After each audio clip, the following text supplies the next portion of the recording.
As she played the flute, the men dropped like flies. I still can't sleep at night when I think about her music. It's been 10 years since I witnessed a strange occurrence in Abaka village. I was 15, visiting my grandparents for the planting season. Our village was small, with only about 50 houses. Everyone knew each other. One evening, as the villagers returned from their farms, a girl appeared at the square. She was around my age with a flute in hand. She started playing, and her music was unlike anything I've ever heard. It was strangely beautiful, but has also sent shivers down my spine. The men in the village were immediately drawn to her music. They gathered around her, mesmerized. But as she played, they started to fall to the ground one by one. At first, we thought they were just dancing or joking, but then we saw that they weren't moving. The village went into chaos. The men confirmed that they were dead. The girl stopped playing, and the villagers ran around looking for solution. We didn't know what to do. The girl just ran away, holding her flute firmly in front of her. We never saw her again.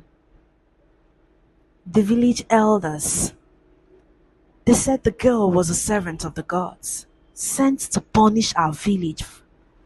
Some said that her music was cursed, and that anyone who heard it would die. The oldest man in the village said that the men had committed an abomination by dancing to a female flutist. A law was passed that no female must play the flute, or the men who listened would dance to the land of their ancestors. I do not know if I believe that, but I do know that I will never forget the sound of our flute. It still haunts me to this day. After the incident, the village was never the same. The women were afraid to play music in public, and the men afraid to dance. The village square, which was once filled with laughter and music, was now empty and silent.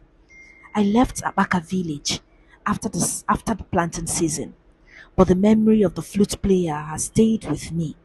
Sometimes in my dreams, I still hear the sound of her flute, and I wake up with a start, my heart racing. I've tried to tell people about what happened in Abaka village, but no one believes me. But I know what I saw and I know what I heard.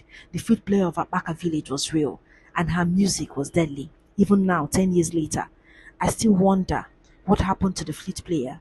Did she return to her village, or did she continue to wander the countryside playing her deadly tune?